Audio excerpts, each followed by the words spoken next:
Hello दोस्तों, कैसे हैं आप सभी लोग। अच्छे होंगे, खुशहाल होंगे और एचपी टेट की तैयारी जोरों शोरों से कर रहे होंगे। तो हम कर रहे हैं थ्योरी ऑफ चाइल्ड डेवलपमेंट। तो इसमें हमने पहली थ्योरी साइको एनालिटिक थ्योरी जो सिगमंड फ्रॉइड की थी, साइको सोशल थ्योरी जो एरिक्सन की थी, कॉग्निटिव थ्योरी प्याजे की, वाइगोस्की की और बुनर की कर ली है। और अब हम दोस्तों मॉरल डेवलपमेंट थ्योरी कर रहे हैं कोलबर्ग की। जो कोलबर्ग की मॉरल डेवलपमेंट थ्योरी थी दोस्तों, इसको हम संज्ञानात्मक जो सिद्धांत के रूप में भी रख सकते हैं। मतलब कि इसे हम कॉग्निटिव थ्योरीज के अंदर भी रख सकते हैं। ठीक है, कुछ क्योंकि जो कोहलबर्ग थे उन्होंने यही अध्ययन किया कि जो हमारी सोच है, जो हमारा विचार प्रक्रिया है, ठीक है, वो हमारे मॉरल जो हमारी विचार प्रक्रिया है वो हमारे नैतिक विकास को कैसे प्रभावित करती है। ठीक है, मतलब हमारी जो थिंकिंग प्रोसेस, सोचने का तरीका है, वो हमारे मॉरल डेवलपमेंट को कैसे प्रभावित करते हैं। उन्होंने क्या है, यही बात पर उन्होंने जोर दिया था अपनी थ्योरी में। ठीक है, तो हम इसको कॉग्निटिव डेवलपमेंट थ्योरी में भी रख सकते हैं, परंतु हमने क्या ऐसे मॉरल डेवलपमेंट थ्योरी में अलग से रखा है। तो हम इसी रूप में इसको स्टडी करते हैं और देखते हैं। तो देखो, जो कोहलबर्ग थे, कोहलबर्ग ने क्या किया, एक कोलबर्ग ने क्या किया, अलग अलग व्यक्ति के सामने हेंज डिलीमा था, उसको रखा। क्या रखा? हेंज डिलीमा को। ठीक है, हेंज डिलीमा क्या था, अब उसको समझते हैं। देखो, हेंज क्या था, एक व्यक्ति का नाम था। हेंज डिलीमा क्या था, एक हेंज डिलीमा क्या है, एक व्यक्ति का नाम था। ठीक है, जिसकी पत्नी को कैंसर था। क्या था? उसकी पत्नी को क्या था? कैंसर था। और वो क्या है, कैंसर से मर रही थी। क्या हो रही थी? कैंसर से मर रही थी। डॉक्टर ने कहा कि उन्होंने एक ऐसी दवा बनाई जो उसकी पत्नी को बचा सकता है। ठीक है, जो उसकी पत्नी को बचा सकता है, सेव कर सकता है। उन्होंने एक ऐसी दवा बनाई है, परंतु उस दवा को बनाने में उन्हें बहुत खर्चा आया है। ठीक है, और इसलिए वो क्या करेंगे, उस दवा को 10 गुना दाम पे बेच रहे थे ताकि वो उससे पैसे कमा सके। ठीक है, तो जो हैंज था उसने क्या क्या बोला, हैंज ने उनको बोला कि वो उस दवा को उसको सस्ती में बेच सकते हैं, या उस दवा के कुछ पैसे लेकर कुछ पैसे बाद में ले लेंगे उससे। ठीक है, परंतु डॉक्टर नहीं माने। ठीक है, जो केमिस्ट था वो नहीं माना। तो हैंज ने क्या किया, अपने परिवार वालों से पैसे इकट्ठे करके भी वो उतने पैसे नहीं कर सका कि उस दवाई को खरीद सके। ठीक है, तो ये क्या था, ये एक पूरी स्टोरी थी। हैंज की प्रॉब्लम थी पूरी, कि हैंज को क्या था, उसकी पत्नी कैंसर से बीमार थी। उसने केमिस्ट ने उसे बताया कि कैसी दवाई बनाई है उसने जो उसकी पत्नी को ठीक कर सकता है, परंतु वो दवाई वो 10 गुने दाम में उसे बेच रहा था, जो जितने पैसे उसके पास नहीं थे। उसने केमिस्ट के सामने कंडीशन रखी कि या वो उससे आज थोड़े से आधे पैसे लेकर उसको दवाई दे दे, या उसको सस्ती कर दे दवाई। ठीक है, परंतु वो नहीं माने, उनको उससे पैसे कमाने थे। ठीक है, तो ये जो सारी स्टोरी थी, इसको क्या है, जो कोहलबर्ग थे उन्होंने 70 लड़कों के सामने रखा और जो उनसे क्वेश्चनिंग की, उनसे पूछा।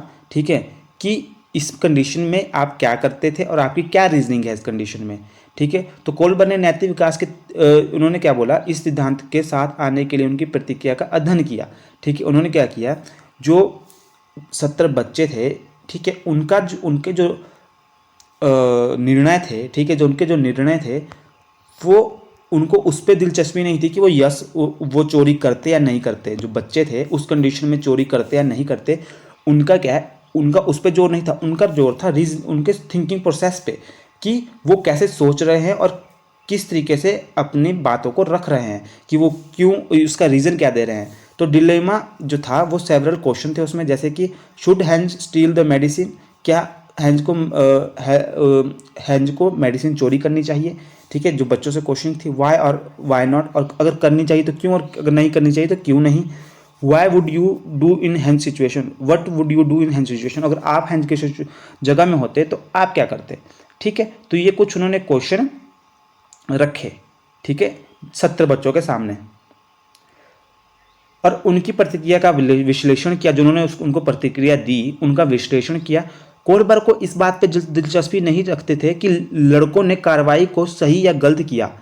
ठीक है, मतलब वो इस चीज़ पे दिलचस्पी नहीं रखते थे कि वो बोलते हैं कि हैंज ने गलत किया या सही किया, लेकिन निर्णय लेने के कारण बताए। ठीक है, तो उनको इस पे दिलचस्पी नहीं थी कि उन्होंने हैंज ने ये गलत किया या सही किया, बच्चे ये बता रहे हैं। उनको उस बात पे दिलचस्पी थी कि वो उसका कारण क्या दे रहे हैं, रीज़न क्या दे रहे हैं। ठीक है, उसका रीज़न क्या दे रहे हैं। तो अब मेरे को लगता है कि आपको स्टोरी का थोड़ा बहुत समझ आ गया होगा। ठीक है, तो process of thinking what is right और wrong is termed as moral reasoning. जो तो जो थिंकिंग प्रोसेस था जिसमें राइट और रॉन्ग को जो कोहलबर्ग थे उन्होंने क्या बोला, मॉरल रीजनिंग बोला। ठीक है, your moral principle are responsible for your action. जो आपके मॉरल प्रिंसिपल होते हैं वो आपके एक्शन के लिए रिस्पॉन्सिबल होते हैं। 6 स्टेजेस दी, 3 लेवल दिए। किसने? 3 लेवल दिए, 6 स्टेजेस दी कोहलबर्ग ने। मैंने आपको हेंज डिलेमा बता दिया। अब देखो इससे रिलेटेड ही उन्होंने क्या दिया, हेंज डिलेमा से उन्होंने कंक्लूड करके उन्होंने 3 स्टेजेस और 6 लेवल दिए। देखो फर्स्ट स्टेज क्या था? फर्स्ट लेवल था प्री कन्वेंशनल लेवल, सेकंड था कन्वेंशनल लेवल और थर्ड था पोस्ट कन्वेंशनल लेवल। इसे हिंदी में दोस्तों क्या बोलते हैं? हिंदी में देखो प्री कन्वेंशनल लेवल को बोलते हैं पूर्व परंपरागत चरण, कन्वेंशनल लेवल को बोलते हैं परंपरागत चरण और पोस्ट कन्वेंशनल लेवल को बोलते हैं पश्च परंपरागत चरण। ठीक है, तो ये होता है। ठीक है, परंपरागत, पूर्व परंपरागत चरण, परंपरागत चरण और परंपरागत चरण। तो ये 3 लेवल दिए थे इन्होंने। इसमें क्या थे, हर लेवल में 2 स्टेजेस थी। जैसे कि प्री कन्वेंशनल लेवल इसमें 2 स्टेजेस थी, कन्वेंशनल लेवल में 2 स्टेजेस थी, पोस्ट कन्वेंशनल लेवल में 2 स्टेजेस थी। ठीक है, तो आ जाओ इनको डिस्कस करते हैं। तो मैं आपको फिर से सार बता दूं कि कोहलबर्ग थे, उन्होंने स्टडी की उन्होंने थ्योरी दी मॉरल थ्योरी। ठीक है, moral development theory of Kohlberg. जो उन्होंने थ्योरी दी उसमें उन्होंने क्या किया, एक हेंज डिलेमा है जो मैंने आपको स्टोरी सुनाई, उस हेंज डिलेमा को 70 बच्चों के सामने प्रस्तुत किया और वो 70 बच्चों से उन्होंने 3 क्वेश्चन उनके सामने रखे। कौन कौन से? कुछ क्वेश्चन सामने रखे। एक कि अगर तुम उसकी जगह होते तो क्या करते, और अगर चोरी करते तो क्यों करते, और नहीं करते तो क्यों नहीं करते। और ठीक है, तो उन्होंने क्या रखा, पहला क्वेश्चन कि आप मेडिसिन चोरी करते, अगर करते तो क्यों, और नहीं करते तो क्यों नहीं करते, और उसकी सिचुएशन में what would you do in henge situation, उसकी सिचुएशन में आप क्या करते। तो ये कुछ क्वेश्चन थे। उन्होंने हेंज डिलेमा से ही उन बच्चों से जो क्वेश्चनिंग की, जो रीजनिंग उन्होंने दी, उसके आधार पर उन्होंने क्या है 6 लेवल स्टेजेस दी, 3 लेवल और 6 स्टेजेस, जो हर एक लेवल पे 2 स्टेजेस थी। ठीक है, हर लेवल पे 2 स्टेजेस थी। प्री कन्वेंशनल लेवल पे 2 स्टेज, कन्वेंशनल लेवल पे 2 स्टेज, पोस्ट कन्वेंशनल लेवल पे 2 स्टेज। ठीक है, तो आइए अब इनका स्टडी करते हैं सारे लेवलों को। तो प्री कन्वेंशनल लेवल दोस्तों जिसे बोलते हैं ओबीडियंस स्टेज, इसमें प्री कन्वेंशनल लेवल में फर्स्ट स्टेज है obedience and punishment orientation. Obedience and punishment orientation. तो दोस्तों इस स्टेज की जो बात है, इस स्टेज में जो क्या था कि इस स्टेज में जो इस स्टेज में बच्चा है वो एक तो उसकी जो एज होती है वो क्या होती है, कम होती है। ठीक है, जो उसकी एज होती है वो कम होती है। और जो इस एज में बच्चा क्या सोचता है कि उसको अपने माँ बाप की पनिशमेंट से बचना है और उनकी आज्ञा का पालन करना है। क्या सोचता है इस स्टेज में बच्चा? ठीक है, इस स्टेज में बच्चा 2 से 4 वर्ष का होता है, पहली बात। और इस स्टेज में बच्चा क्या सोचता है कि उसको आज्ञाकारी बनना है और दंड से बचना है। इस स्टेज का नाम ही क्या है, ओबीडियंस एंड पनिशमेंट। तो इस फोकस क्या करता है, पनिशमेंट से बचने के लिए वो क्या करता है, अपने माँ बाप की आज्ञा मानता है। ठीक है, they see rules are fixed and absolute and they obey them to avoid punishment. Punishment से बचने के लिए क्या उनको फॉलो करता है। Context of the Heinz dilemma, someone at this stage might argue that Hinge should not steal the medicine because stealing is wrong and he might get caught and punished by the authorities। तो इस stage में क्या होता है, बच्चा obedience and punishment की stage होती है। इसमें वो पनिशमेंट से बचने के लिए क्या है, अपने माँ बाप की आज्ञा मानता है। ठीक है, और इस स्टेज में बच्चा क्या है, जो हिंज ने जो चोरी की, ठीक है, हिंज ने चोरी की, तो इस स्टेज में बच्चा बोल सकता है कि जो हिंज ने चोरी की वो गलत थी और उसको पनिशमेंट मिलनी चाहिए। ठीक है, तो मुझे लगता है आपको समझ आ गया कि first stage obedience and punishment, इस स्टेज में बच्चा 2 से 4 साल के अंदर होता है और इसमें उसकी सोच होती है कि जो पनिशमेंट है उसकी सज़ा मिलनी चाहिए। ठीक है, और वो पनिशमेंट से बचने के लिए खुद भी गलत काम नहीं करता। ठीक है, माँ बाप से डांट खाने से बचने के लिए वो कोई गलत काम नहीं करता। तो आशा करता हूँ दोस्तों आपको फर्स्ट स्टेज समझ आई होगी। जैसे इसमें देखो एक उदाहरण मैं देता हूँ कि पैसे चोरी करना गलत माना जाता है क्योंकि माता पिता आपको दंड देंगे। तो इस स्टेज में बच्चा पैसे चोरी करना गलत क्यों मानता है, इसलिए मानता है कि उसको माँ बाप दंड देंगे। इसलिए नहीं मानता कि गलत काम है, इसलिए मानता है कि दंड देंगे। एक खिलौना तोड़ना बुरा माना जाता है क्योंकि माता पिता आपको दंड देंगे। खिलौना तोड़ना बुरा माना जाता है क्योंकि माता पिता आपको दंड देंगे। और हेंज ने गलत किया क्योंकि उसे पुलिस द्वारा दंडित किया जाएगा। तो इस स्टेज में बच्चा क्या सोचता है कि हैंज ने गलत किया। क्यों किया? ये नहीं कि उसकी अपनी सोच है, नहीं, क्योंकि उसको दंड मिलेगा इसलिए उसने गलत किया। ठीक है, तो इस स्टेज में बच्चा क्या है, पनिशमेंट और से बचने के लिए सही रास्ते पर चलता है, अपनी माँ बाप का आज्ञा मानता है। तो कुछ एग्जाम्पल मैंने दिए, आपको और क्लियर होगा। अब देखो अगली स्टेज, चरण जो 2 है, स्टेज 2 है, उसको हिंदी में बोलते हैं व्यक्तिवाद और आदान प्रदान। ठीक है, व्यक्तिवाद और आदान प्रदान, हिंदी इंग्लिश में बोलते हैं इंडिविजुअलम एंड एक्सचेंज, या इसे एक और नाम बोलते हैं म्यूचुअल एक्सचेंज। म्यूचुअल, इस नाम से भी आप जानी जाती है म्यूचुअल एक्सचेंज या mutual benefit. Mutual benefit, mutual benefit, देखो यहाँ लिखा है मैंने म्यूचुअल बेनिफिट। तो इस स्टेज में क्या है, बच्चा क्या है कि सोच होती है जो, वो क्या होती है कि individual began to consider their own interest as well as interest of other, however their focus may not self interest and they see moral decision as a matter of exchanging favour. देखो इसका नाम भी आपको नाम से पता चल रहा होगा, म्यूचुअल बेनिफिट। तो इसमें क्या है, बच्चा क्या है अपने हित के बारे में सोचता है। किसके बारे में सोचता है? अपने हित के बारे में सोचता है। वो जैसे आप उसको कोई काम बोलेंगे स्टेज में, अगर इस स्टेज में आप, और इसमें एज क्या होती है, 4 से 7 साल तक होती है एज, और इस स्टेज में आप बच्चों को कोई काम बोलेंगे तो वो अपना लालच देखेगा उसमें। जैसे आप बोलेंगे कि मम्मी को ये दे के आ, जैसे आपने बोल दिया ये कॉपी मम्मी को दे के आ, तो बोलेगा मुझे क्या मिलेगा। या आप कुछ भी उसे काम देंगे ना तो अपना लालच देखेगा, आपसे कुछ मांगेगा, टॉफ़ी मांगेगा या कुछ खाने की चीज़ मांगेगा। ठीक है, तो उसमें क्या होता है कि वो काम तो करता है परंतु उसको अपना लालच होता है कि उसको क्या फ़ायदे में मिलेगा। तो इस स्टेज में बच्चा क्या अपना फ़ायदा देखता है, तो इसमें उसकी सोच ही ऐसी होती है। ठीक है, जैसे कि इस स्टेज में बच्चे की सोच करती है, जैसे एग्जांपल देता हूँ कि पैसे की चोरी करना सही माना जाता है क्योंकि बच्चा इससे चॉकलेट खरीद सकता है। ठीक है, तो इस स्टेज में क्या है, बच्चे के ऊपर वाले स्टेज में क्या था, बच्चों को चोरी करना गलत था क्योंकि उसको दंड मिलेगा। इसमें क्या है कि बच्चा पैसा चोरी करना सही मानेगा क्योंकि उसको उसके बदले में क्या मिलेगा, चॉकलेट मिलेगी। दूसरा एग्जाम्पल, जैसे कि बच्चा सोच सकता है कि स्कूल बंद करना अच्छा है क्योंकि इससे बच्चे को खुशी मिलेगी। ठीक है, तो इस स्टेज में बच्चा क्या सोचता है कि स्कूल बंद हो जाए तो क्या होगा, उसे खुशी मिलेगी, और स्कूल बंद होगा तो वो क्या मजे करेगा घर में। तो उसका इसका अपना हित देखेगा। मतलब इस स्टेज में बच्चा से सोचता है कि अपने हित के लिए जो किया जाता है काम वो ठीक होता है। ठीक है, जैसे इस स्टेज में जो हेंज ने अपनी पत्नी की जान बचाने के लिए जो चोरी की, ठीक है, उसको क्या है बच्चा ठीक मानेगा। इस स्टेज में क्या है, बच्चे जो उसने चोरी की, ठीक है, जो हेंज ने चोरी की अपनी वाइफ की जान बचाने के लिए, जो उसने दवाई की चोरी की, इस स्टेज में बच्चा उस चोरी को ठीक मानेगा। ठीक है, और उसको बोलेगा क्योंकि उसमें उस स्टेज में बच्चा क्या सोचता है, अपने फायदे के बारे में सोचता है, तो बच्चा क्या है हेंज को भी उस स्टेज में सही मानेगा। तो हाँ दोस्तों, तो मैं इस स्टेज में बच्चा क्या है म्यूचुअल एक्सचेंज के बारे में सोचता है, म्यूचुअल बेनिफिट के बारे में सोचता है। उसका जो मॉरल, जो उसके इस स्टेज में जो उसके नैतिक जो थिंकिंग होती है, जो मॉरल रीजनिंग होती है, वो इस तरीके से होती है कि कुछ भी अपने बेनिफिट के लिए, ठीक है, अपने को किसी चीज़ से फ़ायदा मिल रहा है तो वो चीज़ अच्छी है, ये उसकी सोच होती है। एट द लास्ट जो कंक्लूजन है कि इस स्टेज में बच्चा सोचता है कि अपने को, उसको कुछ फ़ायदा मिल रहा है जिस चीज़ से, वो अच्छी है। मतलब म्यूचुअल बेनिफिट, कि जिस चीज़ से उसको भी फ़ायदा मिलता है वो अच्छी है। मैंने इसके एग्जाम्पल दिया आपको कि पहला एग्जाम्पल था कि पैसे की चोरी करना सही मानेगा बच्चा स्टेज में। क्यों? क्योंकि उससे उसको चॉकलेट मिलेगी। ठीक है, पैसे चोरी करके वो चॉकलेट खरीद लेगा। स्कूल बंक करना उसके लिए स्टेज में वो अच्छा मान सकता है। क्यों? क्योंकि स्कूल से उसको खुशी मिलेगी, स्कूल बंक करने से। उसको क्या मिलता है, ये हेंज ने जो स्टेज में चोरी की वो भी वो अच्छा मानेगा। क्यों? क्योंकि चोरी करने से क्या है, उसकी वाइफ बचेगी, जिससे उसको क्या है म्यूचुअल, उसको जो हेंज है उसको भी प्राप्त हुआ कुछ, क्या, अपनी वाइफ का जीवन। तो इस स्टेज में क्या है, वो म्यूचुअल बेनिफिट्स के बारे में सोचता है।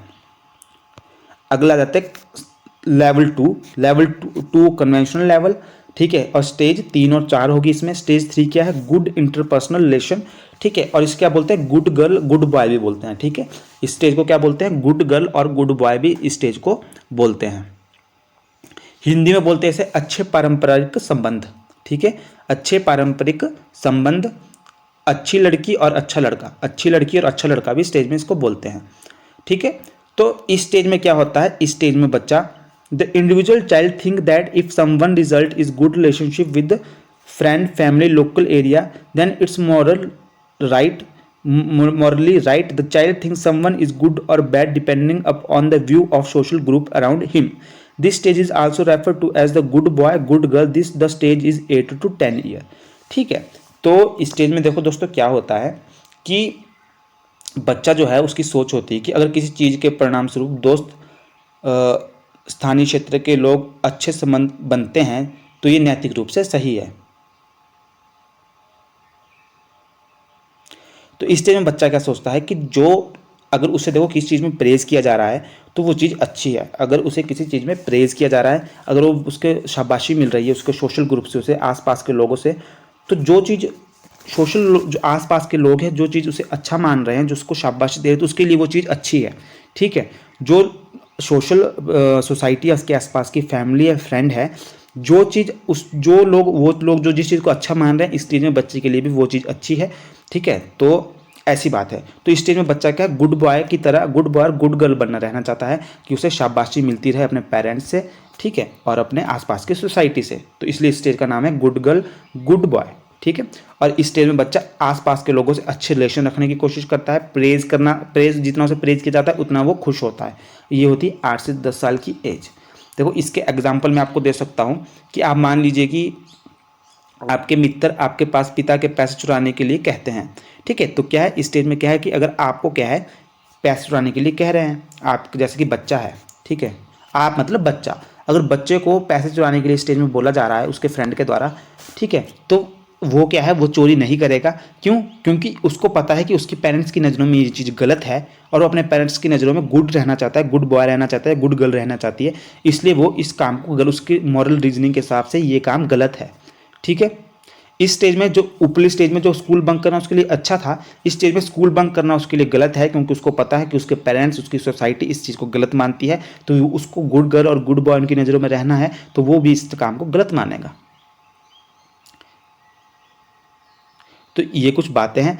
अब इस स्टेज में हिंज के अब हिंज ने जो इस स्टेज में जो बच्चा है वो हिंज की जो डलाइमा है, हिंज ने जो चोरी की, ठीक है, उसको क्या मानेगा, सही मानेगा कि गलत मानेगा।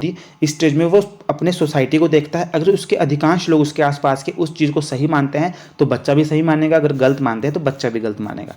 तो इस स्टेज में वो सोसाइटी के बारे में ज़्यादा, सोसाइटी से ज़्यादा सुनता है, जो उनके डिसीजन होते हैं वही उसके डिसीजन होते हैं, क्योंकि वो गुड उनकी नज़रों में अच्छा बना रहना चाहता है। तो हिंज ने जो गलत किया या सही किया वो क्या है उसका उसकी सोसाइटी के अनुसार वो तय करेगा। हाँ, तो दोस्तों मेंटेनिंग सोशल ऑर्डर देखते हैं स्टेज 4 जो लेवल 2 का सेकंड पार्ट है। Stage 4 maintaining the social order. तो इसका हिंदी में जो नाम है वो है सामाजिक व्यवस्था बनाए रखना। तो इस स्टेज में क्या है बच्चे का मानना होता है कि जो रूल है, जो कानून है, ठीक है, the child become aware of social rule, उसको अवेयर होता है वो सोशल रूल से, and law and order of the country, and उसका क्या मानना होता है। और ये स्टेज होती है 10 से 12 साल तक। तो इस स्टेज में बच्चे का मानना है कि जो लॉ और एंड ऑर्डर है वो फॉलो किया ही जाना चाहिए। ठीक है, rules are rules, rules are rules होता है उसका इसमें फॉर्मूला कि रूल्स फॉलो ही करने चाहिए, रूल्स आर रूल्स, रूल्स किसी डिवाइन पावर द्वारा बनाया गया है जिन्हें फॉलो करना ही चाहिए। तो इस स्टेज के अनुसार अगर बच्चे को चोरी करने के लिए उसका दोस्त बोलता है, एग्जाम्पल मैं आपको देता हूँ कि अगर बच्चे का दोस्त उसको चोरी करने को बोलता है, ठीक है, तो इस स्टेज में बच्चे का सोच होगी कि ये कानून देश के कानून के हिसाब से गलत है, ठीक है, चोरी नहीं की जानी चाहिए। ठीक है, और जैसे हेंज ने जो चोरी की थी, इस स्टेज में बच्चों के लिए वो भी गलत है, क्योंकि चोरी करना देश के कानून और सोसाइटी के अनुसार सोसाइटी के कानून के अनुसार गलत है। तो क्या है, हेंज ने जो चोरी की वो गलत है। इस स्टेज में बच्चे की ये सोच होती है। तो दोस्तों देखते हैं पोस्ट कन्वेंशनल लेवल जो लेवल 3 है। क्या पोस्ट कन्वेंशनल लेवल जो लेवल 3 है, इसमें जो स्टेज 5 है और स्टेज 6 है। स्टेज 5 है post social contract and individual rights. ठीक है, तो इस स्टेज को जो हिंदी में नाम है वो है सामाजिक अनुबंध और व्यक्तिगत अधिकार। तो दोस्तों इस स्टेज में जो बच्चा होता है या सोसाइटी बच्चा होता है या इंडिविजुअल होता है, उसकी ये सोच होती है कि जो कानून है वो जो कानून है, जो देश का कानून है उसको क्या है फॉलो करना जाना चाहिए, परंतु हर बार नहीं। ऊपर क्या था कि कानून फॉलो करना ही पड़ेगा देश का, परंतु इसमें क्या सोच है कि कानून फॉलो होना चाहिए परंतु हर बार नहीं। ठीक है, अगर वो कानून किसी इंडिविजुअल के राइट के खिलाफ है तो उस कानून के खिलाफ विरोध किया जाना चाहिए। जैसे कि इसका मैं एग्जांपल देता हूँ आपको, जैसे कि अभी कुछ लॉज जो कानून गवर्नमेंट लाई थी, जैसे कि किसान आंदोलन, ठीक है, किसान का जो आंदोलन था, या अभी ट्रक वालों के लिए एक लॉ लाई थी कि वो भाग नहीं सकते, ठीक है, कुछ था इस तरीके से। और एक CCA करके लाई थी, ठीक है, जो ठीक है कुछ ऐसे लॉ थे। तो क्या कई लोगों ने उसके खिलाफ विरोध किया, ठीक है, कई लोगों ने उसके खिलाफ विरोध किया, ठीक है। तो वो इसका एग्जाम्पल है। ये मैं आपको एक सिंपल सा एग्जाम्पल देता हूँ कि जैसे कि हमारे देश में क्या है, मान लो कि किसी क्षेत्र में बाढ़ आने वाली है, किसी क्षेत्र में बाढ़ आने वाली है और गवर्नमेंट को इसकी खबर पहले से ही थी, परंतु उन्होंने उस लोगों की बचाने के लिए, लोगों की सुरक्षा के लिए कुछ नहीं किया, ठीक है। तो लोग क्या है, धरने पर उतर आए, धरने पर उतर आए, लोग क्या है, धरने पर उतर आए, ठीक है, लोग क्या है, धरने पर उतर आए। और धरने पर उतर आए तो गवर्नमेंट ने बोला कि कोई भी इंडिविजुअल अपने घर से बाहर नहीं निकलेगा, हमने क्या है ये वाली धारा लगा दी है, कोई भी अपने घर से बाहर नहीं निकलेगा। परंतु क्या है, इस अब जो स्टेज 5 है इसके अनुसार किसी भी इंडिविजुअल की लाइफ के साथ और उसके राइट के साथ खिलवाड़ किया जा रहा है। क्यों? क्योंकि एक तो गवर्नमेंट को पहले से पता था कि बाढ़ आने वाली है, उन्होंने तब भी कुछ नहीं किया। ऊपर से वो क्या, अब उनके जो वो विरोध कर रहे हैं उस चीज़ का, उस पर भी वो प्रतिबंध लगा रहे हैं, ठीक है। तो इसमें इंडिविजुअल की सोच होगी कि कानून तो फॉलो किए जाना चाहिए, परंतु हर बार नहीं, क्योंकि ये गलत बात है। इसके खिलाफ क्या है, वो क्या है, धरना प्रदर्शन करेगा गवर्नमेंट के विरोध के बाद भी।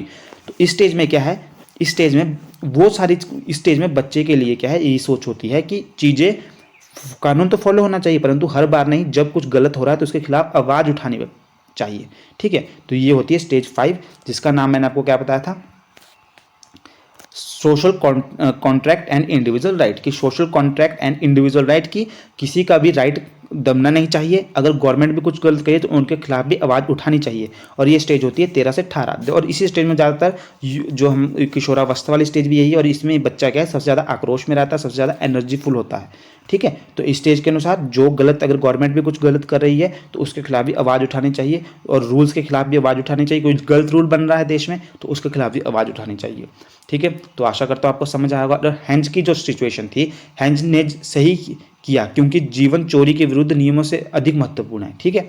तो इस स्टेज में हेंज ने जो चोरी की, इस स्टेज में वो चोरी सही थी। क्यों? क्योंकि जीवन जो है वो चोरी से महत्वपूर्ण है। किसी का जीवन, हेंज के लिए उसकी वाइफ का जीवन चोरी से ज़्यादा महत्वपूर्ण है, तो उसने ये सही किया इस स्टेज के अनुसार। अब आ जाता है universal ethical principle. Universal ethical principle जिसे बोलते हैं सार्वभौमिक सिद्धांत। क्या बोलते हैं? सार्वभौमिक सिद्धांत बोलते हैं हिंदी में। इस चरण में लोगों के अपने सिद्धांत होते हैं। देखो इस चरण, जो ये चरण होता है, इसमें लोगों को क्या है, जो उनकी सोच होती है, ये 18 वर्ष से ऊपर होती है, 18 वर्ष के ऊपर। इसमें क्या है, लोगों की जो सोच होती है, वो सिद्धांत होते हैं, वो काफ़ी सोच समझकर और काफ़ी एक्सपीरियंस के बाद बनते हैं, ठीक है। जो इस सिद्धांत बनते हैं वो बड़ी सोच समझकर, बड़े एक्सपीरियंस के बाद बनते हैं, ठीक है। तो इस जो ये स्टेज होती है, इसमें क्या होता है, लोग अपने सिद्धांतों का पालन करते हैं, ठीक है, अपने सिद्धांतों का पालन करते हैं। और इसमें क्या है, वो डटे रहते हैं। देखो कई तरह की आपने सोच देखी होगी, कई धर्म है, तो हर अपने धर्मों की अपनी अपनी सोच है, ठीक है। तो इस वैसे क्या होता है, इंडिविजुअल की ए की कोई और सोच है, बी की कोई और सोच है, सी की कोई और सोच है। जैसे कि मैं आपको एग्जांपल दूं कि आज़ादी, तो महात्मा गांधी का आज़ादी के लिए क्या सोच थी कि शांति से कोई लड़ाई नहीं की जाएगी। ऊपर से सुभाष चंद्र बोस की क्या आज़ादी थी, भगत सिंह की क्या सोच थी कि लड़के आज़ादी लेंगे, चाहे कैसे देंगे, आज़ादी तो लेंगे। तो इसमें क्या थी, इनके जो मॉरल प्रिंसिपल थे वो काफ़ी सोच समझ कर बने थे और काफ़ी एक्सपीरियंस के बाद बने थे। तो इस जो सिचुएशन में लोग क्या है, अपने मॉरल्स को नहीं छोड़ते हैं, ठीक है, और जो उनके मॉरल्स होते हैं उन्हें फॉलो करते हैं, चाहे उस सोसाइटी उसके खिलाफ ही क्यों हो। देखो कई लोग महात्मा गांधी के खिलाफ भी थे, कई लोग सुभाष चंद्र बोस के खिलाफ भी थे, परंतु उनकी जो सोच थी, ये एक दूसरे के सोच के खिलाफ भी थे कि इस चीज़ में, ठीक है। परंतु क्या था, इन्होंने क्या है, इनकी अपनी अपनी सोच थी, जो बहुत ही सोच समझकर और बहुत एक्सपीरियंस के बाद बनी थी। तो ये दोनों विरोध के बाद भी अपनी अपनी सोच को फॉलो करते थे, ठीक है। तो ये इसका एग्जाम्पल है। तो ये स्टेज में क्या है, लोगों के अपने प्रिंसिपल बन जाते हैं, ठीक है, और वो उन प्रिंसिपल को फॉलो करते हैं, ठीक है, चाहे उसमें लोग उनके विरोध ही करें। तो ये था दोस्तों कोहलबर्ग की मॉरल डेवलपमेंट थ्योरी, ठीक है।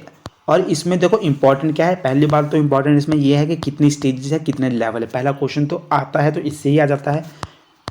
बाकी आपको ये पता होना चाहिए कि 6 की 6 स्टेजेस आपको याद होनी चाहिए और पता होना चाहिए कि हर स्टेज में क्या है। जैसे कि पहली स्टेज है ओबीडियंस एंड पनिशमेंट, इनके नाम पता होने चाहिए, जिसमें हम पनिशमेंट को अवॉइड करने के लिए, बच्चा क्या है पनिशमेंट को अवॉइड करने के लिए पनिशमेंट से को अवॉइड करने के लिए क्या है रूल फॉलो करता है। सेकंड स्टेज थी रिवॉर्ड, उसको क्या मिलेगा, लालच, उसको लालच के लिए क्या था वो रूल फॉलो करता है कि उसको क्या फ़ायदा है।